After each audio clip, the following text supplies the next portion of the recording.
I think anybody with a corporate job knows how much time you have to put into it if you want to be successful at it. So I think there's a lot of jobs out there, and I know a lot of people, they have jobs where you can coast by and they just want to stay at that level. And maybe that's the best thing for them while they're also growing their real estate portfolio. I've seen a lot of people do that and just have a job, but they stay, they stay kind of at that off the radar, so to speak.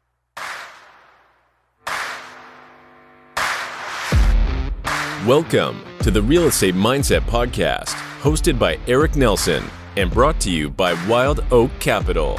Eric is a real estate investor, business owner, and performance coach.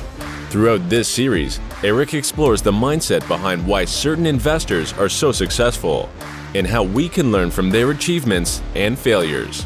Eric asks the tough questions around the habits, discipline, mindset, and more required to achieve the most ambitious goals. Thank you for being here and enjoy the show. Everybody, welcome to the Real Estate Mindset Podcast. This is your host, Eric Nelson. Today I have a couple of folks who are partners, so I'm excited to do a double interview. This is always fun. So Steve, Louie, and Jenny Gu, thank you guys for taking the time. Absolutely. Thanks for having us. Yeah, so we'll start with how I always do is if you guys give us a background. Steve, we'll start with you. Give us kind of your background, where you came from, and then why real estate, and I've listened to you guys on other podcasts, so I'm excited to talk about this journey because in my opinion, it's a little bit unique. But Steve, if you could give us your background and how it brought you to here. Yeah, thanks again, Eric, for having us. And, my background, I call it a cubicle to corner office. So I started in a cubicle way back when as a financial underwriter on the healthcare side. Oh, that's not handy in this world, but anyway. Yeah, so and it translates very closely to underwriting, also on the real estate side. So it's just risk assessing whatever asset it is, or if it's healthcare. So started as an underwriter, and then quickly realized that I didn't like to sit there in a day-to-day job, and moved into a sales role, and so worked for a large organization called MetLife, and that organization I was part of their group corporate institutional sales. And so I sold to large organizations, the healthcare and benefits from the MetLife product solutions. And then from there, what do they do with great salespeople? They move them up into leadership. And so I got moved into leadership and managed multiple different people. And most recently, I was a partner over at a large insurance brokerage firm called Mercer, a consulting firm, and was the Southern California office leader overseeing multiple lines of businesses, their health, wealth, and people side of the business for Mercer. And then about halfway through my career, my financial planner and CPA said that, hey, you should probably consider investing in some type of real estate. It might help you from an overall tax perspective. And then so I did. I got into single family homes, and I reside in Southern California, and where it's not as landlord friendly as some other states, and had that opportunity to invest in turnkey properties outside of California. And so built up a portfolio of those, got about 10 of those, including some fourplexes in there. And then about 4 years ago, I was introduced to multifamily, and kind of went to I have a coach that's in the Dallas area, and kind of changed my whole trajectory and thought process around real estate. I never thought I could ever own an apartment building or anything commercial. And I said, oh, that's pretty much out of my league.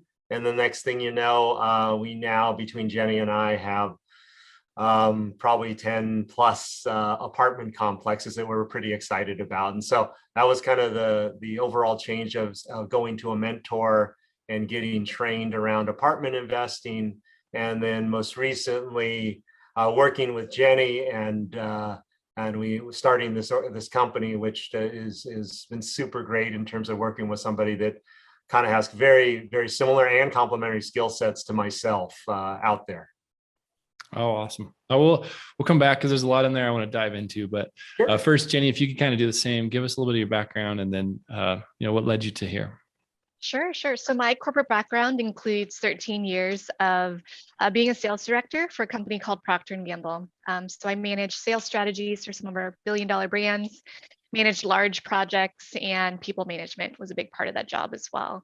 But while I was there, my husband and I started also investing in single families first, like many other folks listening to your podcast and that we know, caught the bug and then quickly learned and jumped into multifamily shortly after, and really believed in it to the point where I actually quit my job before even purchasing a single unit and found myself a mentor named Louie, latched onto him to learn as much as I could. And by the end of 2020, actually, he left his company as well, and we started Vertical Street Ventures earlier this January. So to reiterate what Steve mentioned earlier, just call it 9 short months in, we have combined, over $100 million of assets under management and growing. So we're super excited about that as well. Wow. Okay. So a couple of things. What's interesting about you guys, and the reason that's such a cool show is both of you gave up pretty good careers, right? So there's lots of people who say, well, I don't like my 9 to 5, or I'm not making much money, or I haven't spent much time here. And so it's really cool to see you put a ton of time in, be, corner office or whatever it might be, and then say, okay, I believe so strongly in multifamily, I'm willing to bail. And then Jenny, you're leaving your job before even getting the first acquisition is such a cool leap of faith. So Steve, we'll start with you. I have a similar background. My wife and I got some single families and just realized it's just not scalable, right? So where was kind of the mental shift? Where did you say, okay, we just can't continue to do this if we want to scale? Where did you kind of find we got to make this jump? Well, the key thing that actually probably the key transition was me going to a meetup that was right by my house. So more power to it's the North Orange County Real Estate Investment Club. And it happened to be right down the street from my house. I don't go to meetups. I don't actually have time to go to meetups. And for some reason, I went to the meetup and met a couple people, and they suggested that I think about multifamily, which wasn't even on my radar list, and go out to this seminar that was in Dallas over the period of time. And the people that suggested it, they didn't go, and I went by myself. And I kind of got the aha moment. I said, wow, if you really want to scale a business and have some future opportunities that I say have some time back in your life and invest in the business, multifamily is a great opportunity to do that. And then through my corporate career, I've traded a lot of my time for money, my time for my family. And so I realized that this could be the turning point. And that's where I started passively investing in multifamily first. And then that led to, wow, I get this and I understand it. And now here's the opportunity to kind of take it from a general partnership standpoint. Really hard balance while you're working corporate America. And then, I always say people come into your lives at different point in time. And one of them happened to be Jenny. And the chances of us meeting probably were pretty slim to none. Her husband was in Ohio, and I think was on a business trip or something here locally. And the next thing you know, he connected with me afterwards. And then he said, oh, my wife really would enjoy this type of business and really would enjoy real estate. You have some time to connect. And then one thing led to another, and everything that Jenny just mentioned, we took it to that next level. Oh, very cool. Yeah, you're right. The chances are so slim, right? But you got to kind of grab on to the opportunity. It's so interesting. I now run the local meetup, but I have a similar story where I met my now coach and mentor at a local meetup, and he kind of challenged me. I was pretty hard-headed, to be honest. It took a long time for me to release it, but I finally came around to multifamily myself. So Jenny, let's dive into you. So you quit your job before the first acquisition, which is just, again, a crazy leap of faith, which I think is awesome. Can you describe, your thinking there? You were just like, I can do this. What was sort of your mindset behind that leap? Yeah, sat down really together, my husband and I, and wanted to prioritize our life. Really, that sounds very deep, and it is, but it's actually very simple. It's like, what do you want in your life, and how do you prioritize the things to get you there? And it took a life event for us to actually sit down and have that discussion, and really push for that to actually come to life. And for me, the pivotal point was, we had just moved back to California. We had gotten new jobs within Procter and Gamble, which were great jobs. And for me, it just wasn't enough. I was traveling too much. There was a lot of stress. It wasn't what I signed up for, right? To live the life that I wanted to design for myself. And as I got to learn more and more about multifamily, the light bulb just clicked. And it made sense for me to leave, because financially we had our single families that supported us and could offset some of my income. My husband Ronnie was still working with P&G, so we relied on him for all the other things that we needed, insurance and things like that. And I said, look, I can double down, triple down even on multifamily if I just had 100% of my time dedicated to it. And so I left February 2020, right when the pandemic hit. So everything shut down, of course. Kids were grounded. We were homeschooling. So it was a different first 6 months than what we pictured. But it's how you use that time and your mindset during that time that really defines how you can accelerate or sit and feel sorry for yourself. And that's when I really accelerated my time with Steve. We continued to underwrite. We finally found deals that worked. And that's when we started really rolling with the program. And so, yes, it was scary, but so well worth it. And I couldn't be happier.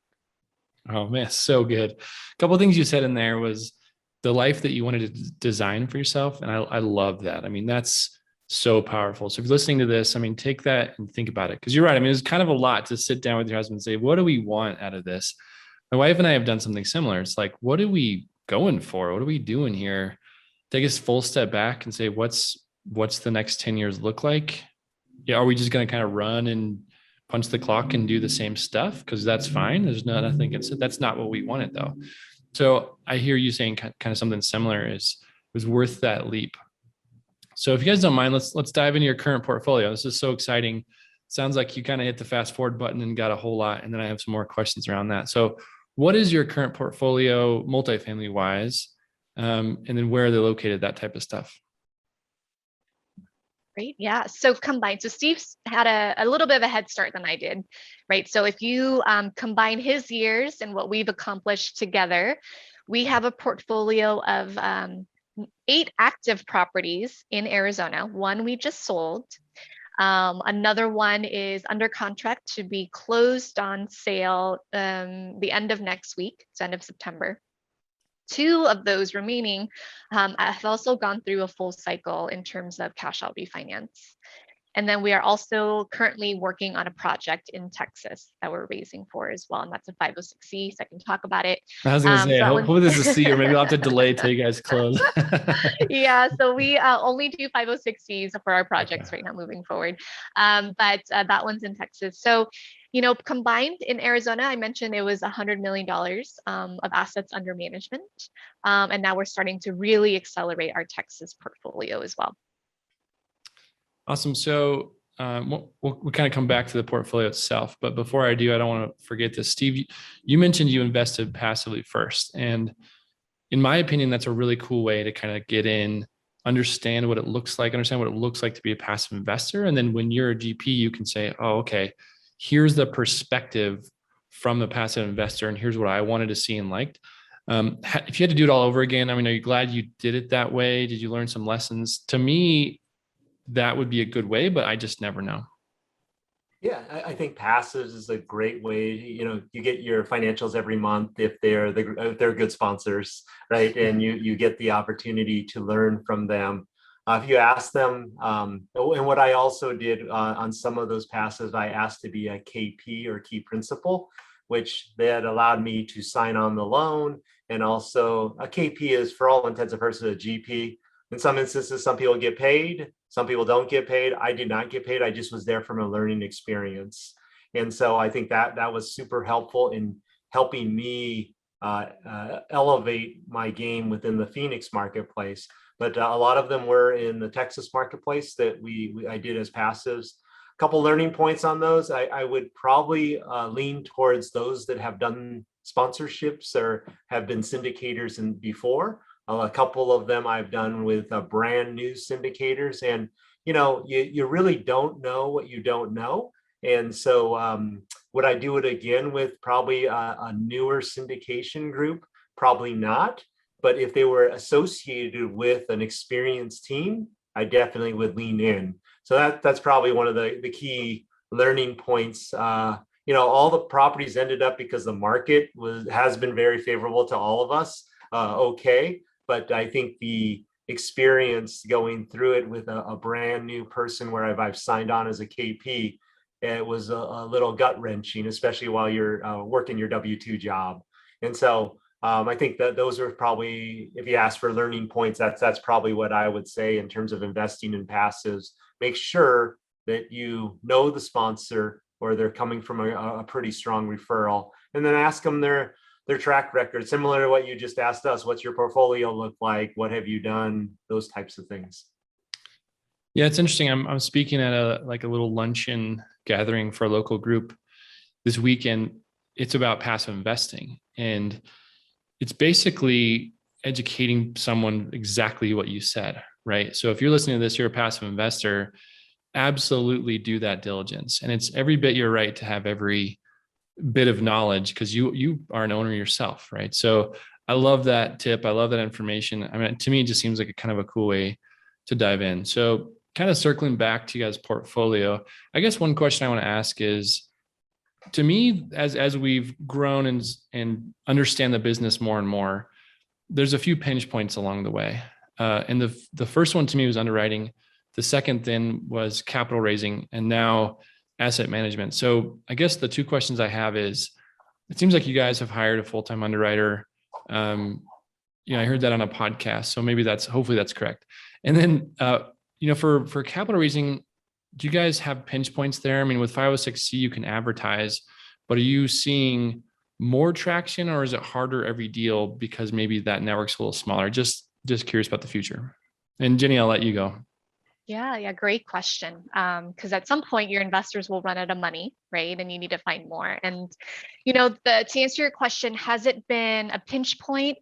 Not yet. So we are between Steve and I, we divvy up the work, right, on the team. Steve focuses a lot on acquisitions. I lean more on the asset management side, but combined, we are always raising capital. Okay, whether it's through our meetup that we have every month where we meet new folks, through these types of podcasts that we get to connect with many new folks around the country. We go to events and network and go to meetups. So we're constantly connecting in some way, shape, or form. Okay. And so I encourage everybody who's in this space to do the same thing. Networking is just critical to the business because it is a people business first and foremost, whether it's your investor or your residents or your property manager, your team, et cetera. But yeah, I think that's been really helpful. We haven't yet hit a pinch point yet, but at the same time, we are creatively finding new ways to get ahead of that issue, right? So whether it's finding partners that could partner with us. We're actually looking at potentially putting together a fund. So there's other avenues that you could focus on to prevent yourself from finding the right deal, but not having enough capital, because that is the worst, right?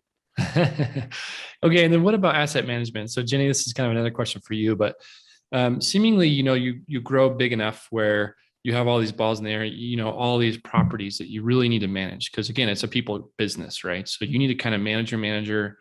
And then there's going to be asset management that has to take place. So do you feel like there's a certain amount of assets that you could manage well, or is there a time and place where you say, okay, X number of doors, and everyone's different, of course. I'm just curious, are you guys seeing that now, or you feel like you still have quite a bit of bandwidth?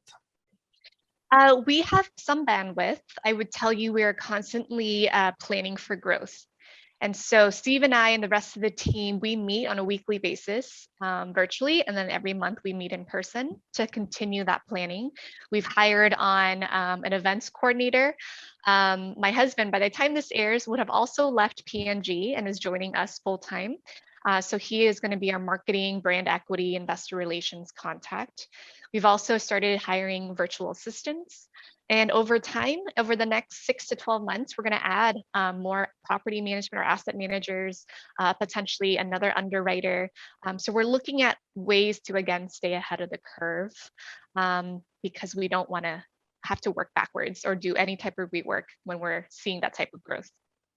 Sounds good. And then Steve, for you, are you still seeing a lot of deal flow? I mean, we had this weird kind of wave where it seemed to slow for a bit early first quarter, second quarter, same thing. And then lately it's like there's so many deals we can't keep up. And so I don't know if you guys are experiencing that same thing, but with being in front of acquisitions, are you seeing any kind of pinch point there, or you have plenty of deals to look at?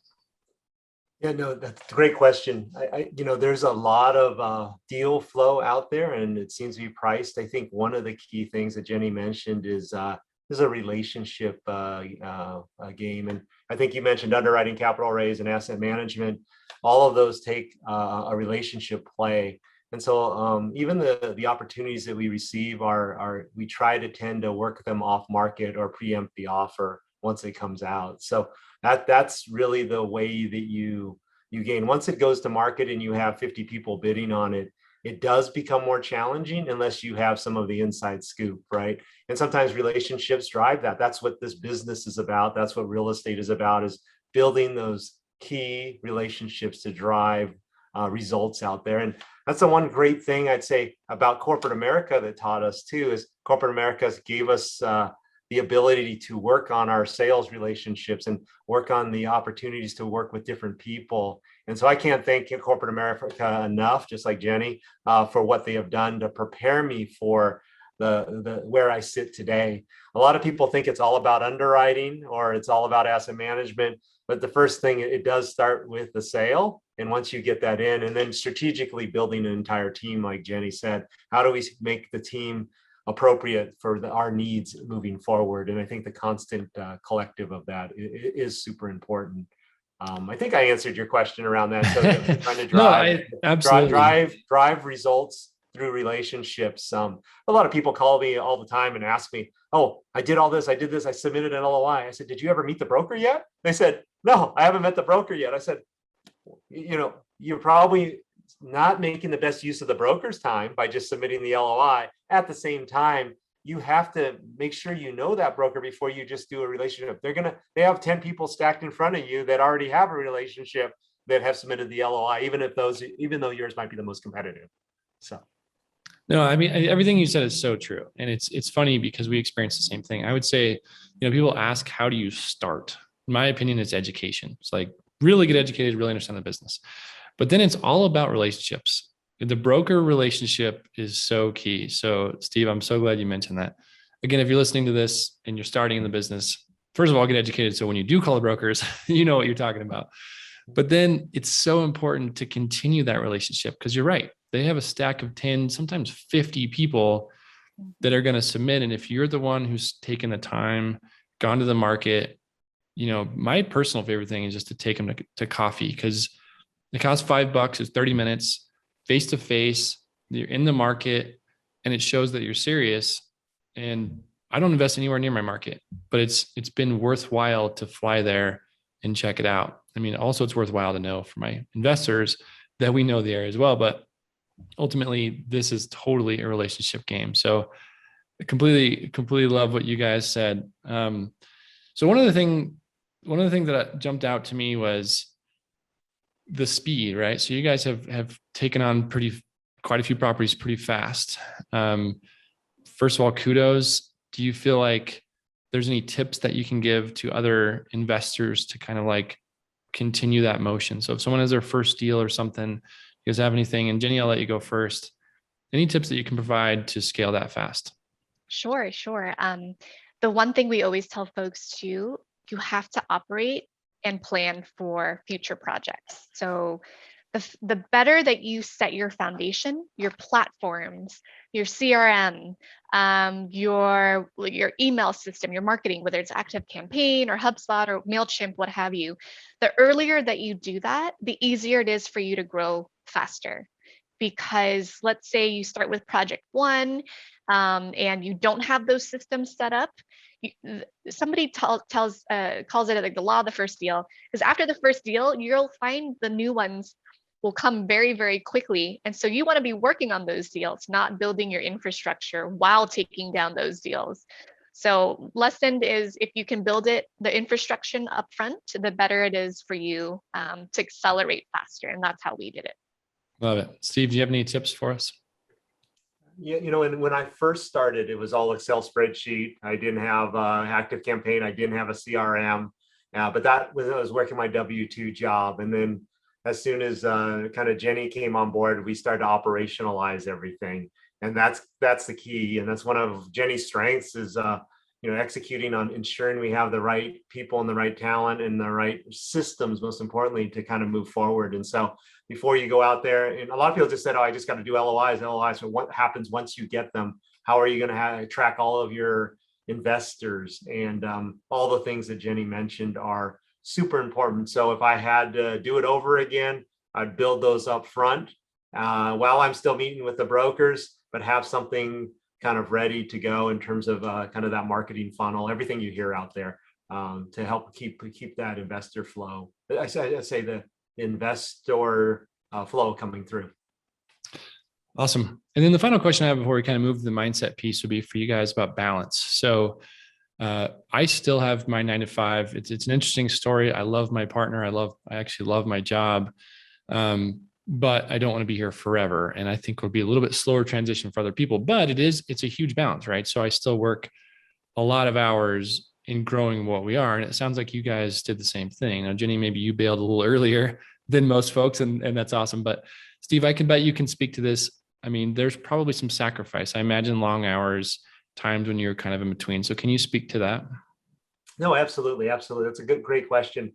I think anybody with a corporate job knows how much time you have to put into it if you want to be successful at it. So I think there's a lot of jobs out there, and I know a lot of people, they have jobs where you can coast by and they just want to stay at that level. And maybe that's the best thing for them while they're also growing their real estate portfolio. I've seen a lot of people do that and just have a job, but they stay, they stay kind of at that off the radar, so to speak, and they're still able to build a pretty strong portfolio.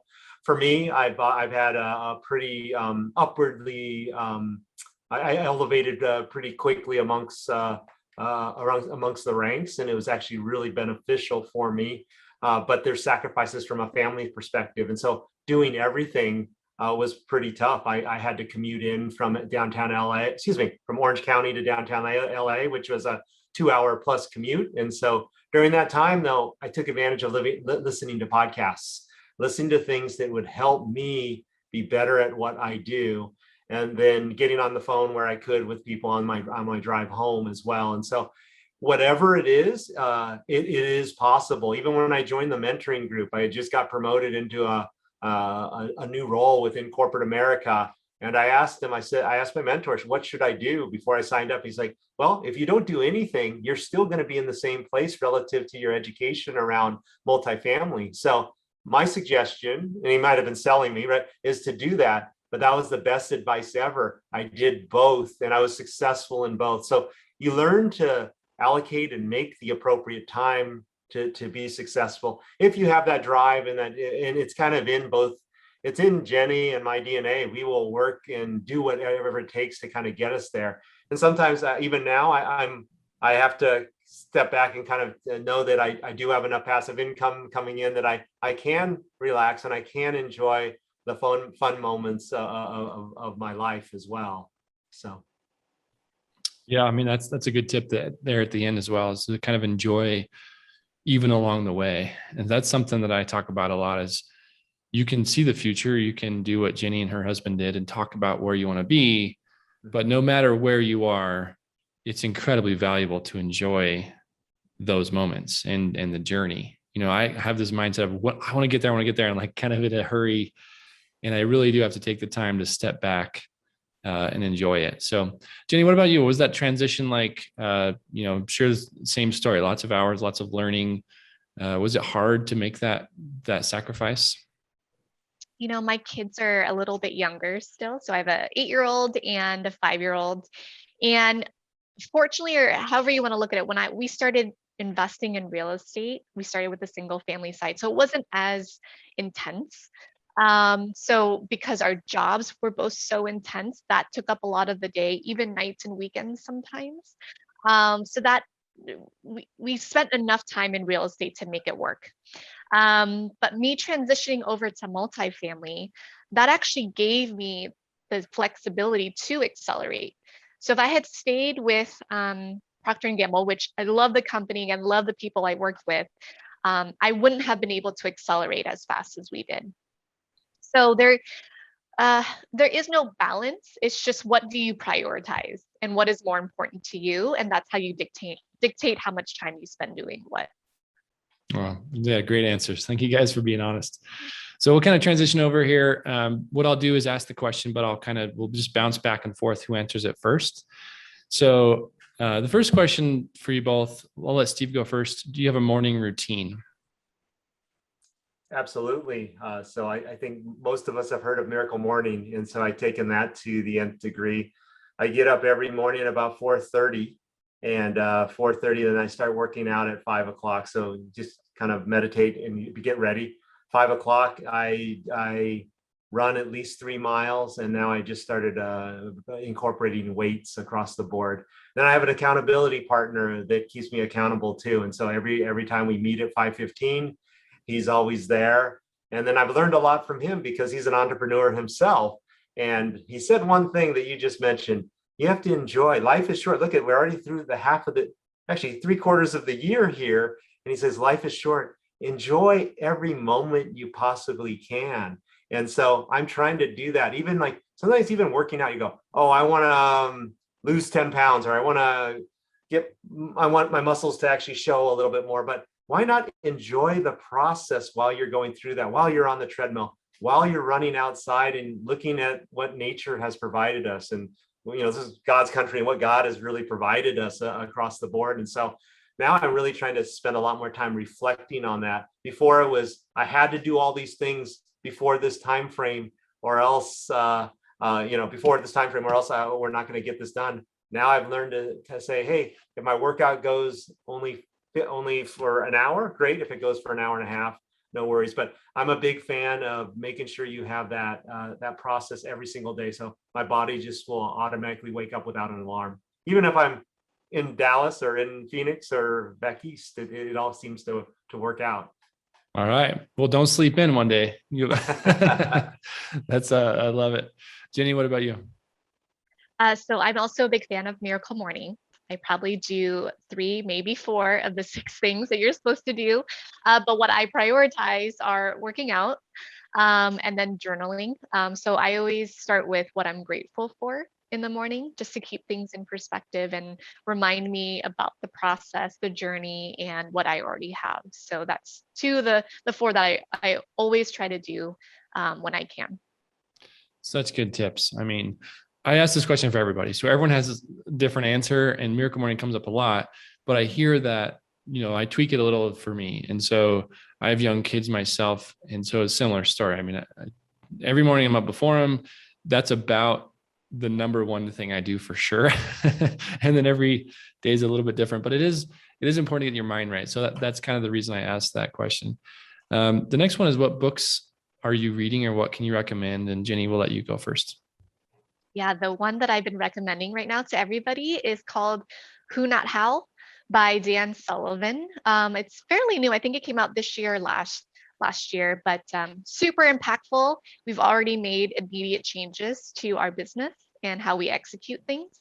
So I recommend that very, very highly to anybody who wants to, again, accelerate their business or even their life in general. Yeah, great recommendation. That one's come up a few times in the show. It's on my list. But I think I understand the premise. It's kind of come back to what we said before, is it's such a people business. So yeah, I can't wait to read it. Steve, what about you? I think one of my favorites that I always refer back to is the cash flow quadrant, right? So just being a W-2 person, it helps me to kind of reset of where I was and where I continue to want to be on the right side of the quadrant as an investor and a business owner. And so much of that had transitioned and changed my kind of outlook in terms of where I wanted to be as as an investor and as a person too. So I'd say that cash flow quadrant is probably one of my all-time favorites. So yeah, I mean, we hear Rich Dad Poor Dad change people's perspective, right? But that book in particular talks about, you know, exactly like which side of that quadrant do you want to be on. So awesome tips. The next one, you actually touched on this a little bit. So Steve, I'll let you go first. The question is, have you had a coach or a mentor, and was it worth it? And it sounds like you were part of a group. So can you talk about that group that you were part of in mentorship and coaching?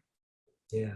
Well, I believe coaching is extremely important, and having a mentor is extremely important. I was blessed in corporate America that I was a high performing employee. And so they always had a mentor that kind of was guiding me and giving me all of the nuggets to get to that next point, whether it's reading a book, whether it's, practicing on your speeches, or whether it was just helping you along your personal life as well.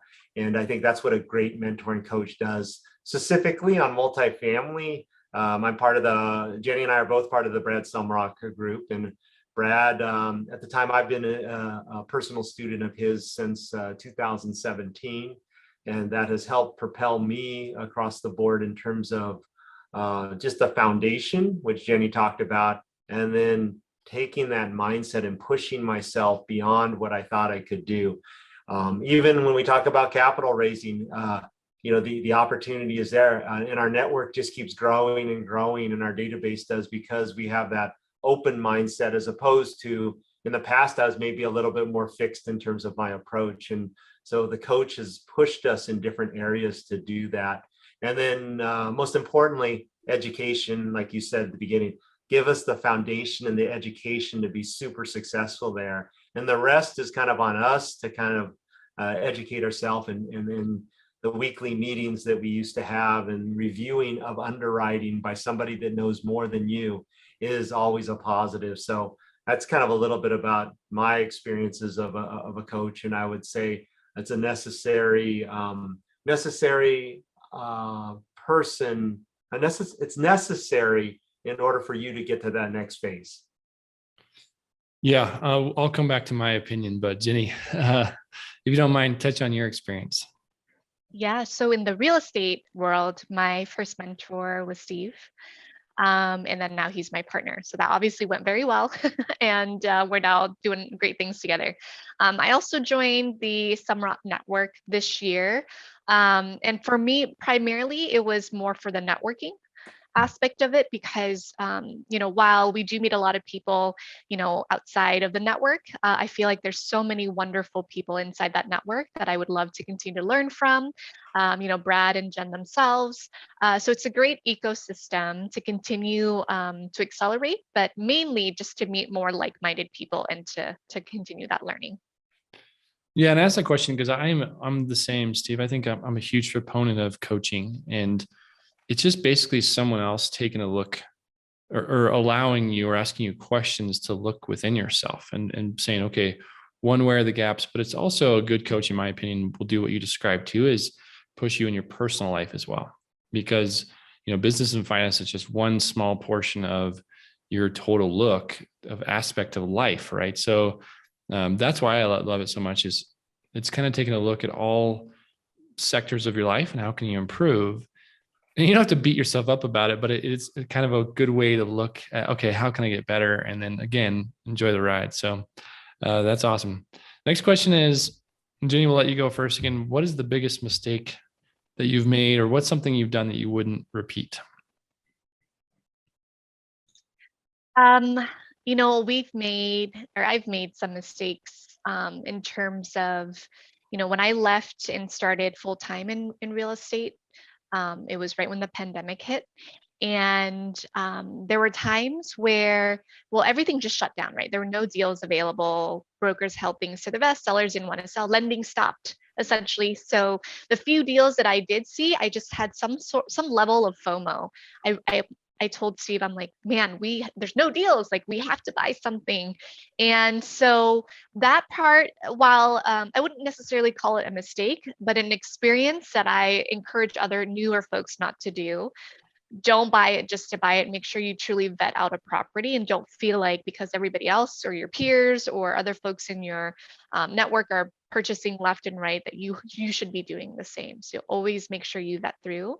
That was an experience during the earlier part of my journey in this full-time real estate business. Other mistakes, I would say, we just did a case study on this on deals that we walked away from, right? So we've all done that before. In these scenarios, there were deals we put under contract, and ultimately after due diligence, we walked away from them. In hindsight, there's one that we probably should have ended up buying at that point.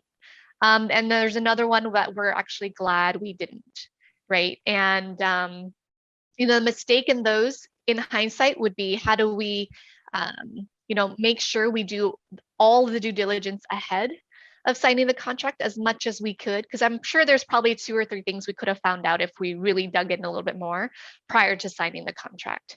And in today's world where, it's $1 bazillion of hard money day one, you really, really want to make sure you finish all that due diligence ahead of time prior to signing that contract. Otherwise, you're out of pocket that amount. Oh, those are 2 outstanding tips. The first one, truly vet the property. Because there is that where, especially starting out, it takes a long time typically to find the first deal. And you have this feeling, oh, everyone else is doing it and I want to do it. And, I want to have that income, whatever it might be. And so I do personally think people tend to overpay and maybe kind of juice the numbers a little bit. And that's such a dangerous thing to do. So amazing tip. And then the second one as well. I mean, I think both of those things you mentioned are just outstanding for new people to learn. So I appreciate you sharing. Steve, what about you? What's some things you wouldn't repeat?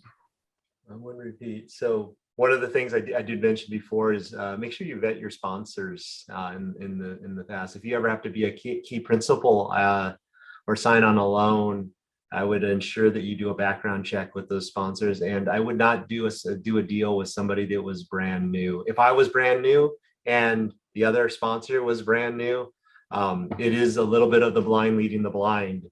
So I would always say, whoever the sponsor, make sure you go with an experienced sponsor. And I've experienced it multiple times because I was pretty active in wanting to, maybe some of the fear of missing out too. I have to get in this passive. I have to get into this passive. I have to give in this passive. So really, it's okay to slow down. There's so many different apartment deals that are out there. And then let's just vet the right ones and then maybe bounce it by another mentor, another sponsor, just to make sure it's okay. I mean, Jenny and I do that too, because we're very active in investing in other passive opportunities too. And sometimes we go, what do you think about this one? Good, bad, indifferent. Well, I like these parts. You know what? We probably should pass based on what we're seeing. And so it's always good to do that. I'd say that's probably the key mistake that I have made in some of the multifamily. I think the great thing about it is we were formerly W-2 wage earners, which tend to stay in a little bit more of a box. So we're probably a little bit more conservative than maybe some of the other entrepreneurs that have been doing this all along, and they might be able to see things slightly differently than us. But so sometimes we do stay in a little bit more of a box. So really have that open mindset of what the potential actually is. Like Jenny said, on the 2 that we kind of did not go after. Yeah, and speaking of the 2 you didn't go after, I did that myself. I mean, we had one under contract and walked away, and I'm personally so glad we did. It was definitely one of the best decisions ever. I think sometimes it is the best deals are the ones you don't get or don't do. But in the other tip that you mentioned, I'll come back to, Jenny, was doing as much due diligence up front as you possibly can, and that can be challenging as well. Because it is competitive, it is time sensitive. So how much can you possibly learn about a project as soon as you possibly can? So those were just, outstanding tips. I appreciate you both talking about that. So the next one is just a straight up question. And Steve, we'll let you go first this time. Is what mindset tip can you offer new or people getting into this business? It's a great question. What mindset tip? One is, really to have an open mindset and a growth mindset. I think coming from where I was before, it was always told, oh no, we can't do it that way. And so I don't like to hear that answer. And so I always like to say, okay, what can we do to potentially solve to get there? And coming from a more business development or sales background, that's one thing that we always try to do is figure out what that solution is. We're no matter what it is, if it's working internally with legal or working with our property manager, those are the things that we try to figure out. What is it going to take to kind of get us to that next level? And I think when you can do that, your mindset completely changes. Because a lot of times, I mean, just even when I got into the business, I said, oh, there's no way I can even get into commercial real estate and multifamily. I've never even, but no one ever presented that to me, but we already had that preconceived idea that I can't do it. And so now I look at everything. I have a very open mindset about what is possible, and the sky is kind of the limit. And you've seen that in what a partner I have in Jenny and what we've been able to accomplish in a very short period of time to get to that next point. And so having that really open mindset is kind of bringing that back home. So good. Jenny, what about you?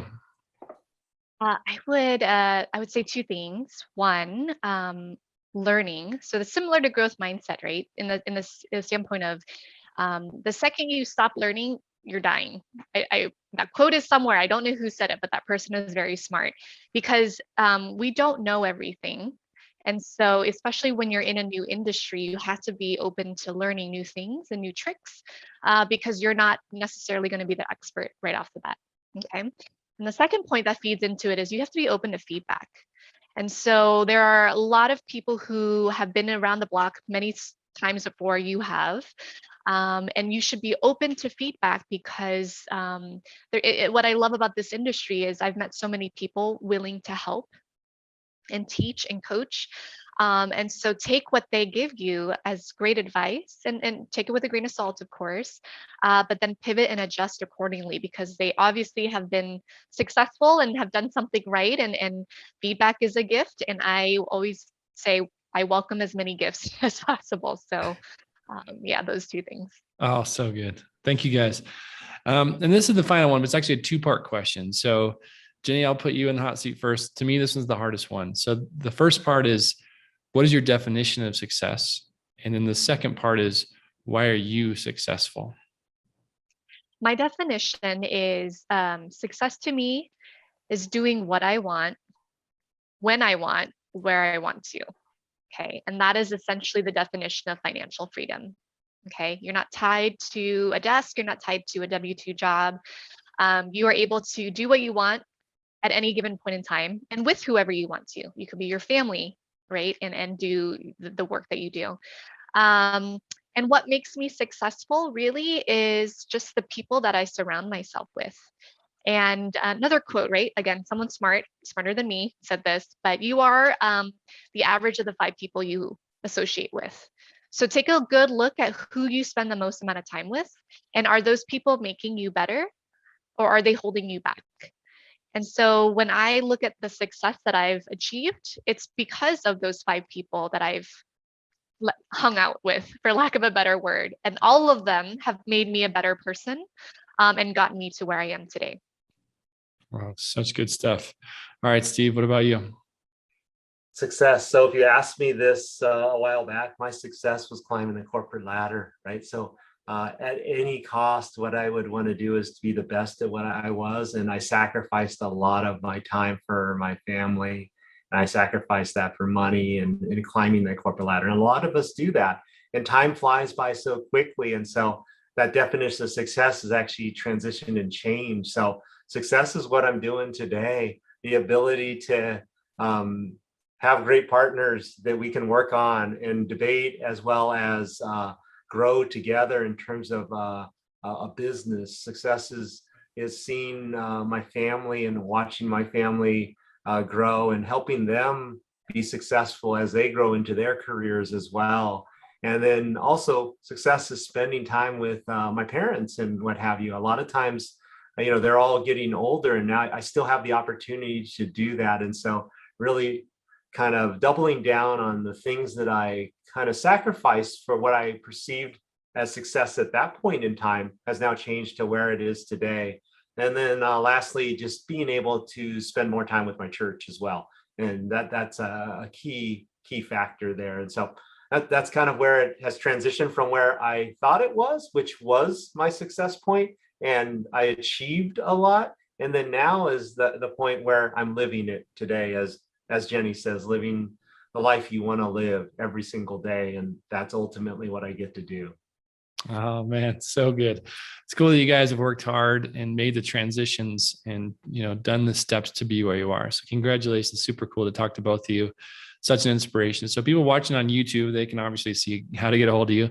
But for the audio folks, Jenny, if you could tell people listening, how can they get in touch with you both? And, just give them any way that they can contact you. Sure. Yeah, you could visit us at our website, so verticalstreetventures.com. There you'll find a link to set up some time with both Steve and I. We love reaching out and talking to new folks to either help you in your journey, or if you're interested in kind of learning more about what we do, we're always here to help. Well, thank you both so much for taking the time. What a great episode. I appreciate you both being here. Great. Thanks for having us. Eric. Thank you for listening to this episode of the Real Estate Mindset Podcast. If you've enjoyed the content today, please follow this show wherever you listen to podcasts. And don't forget to head over to wildoakcapital.com for more information or to connect with Eric directly. Please take a moment to leave a review or tell a friend about what you've listened to today. We hope you'll tune in again soon.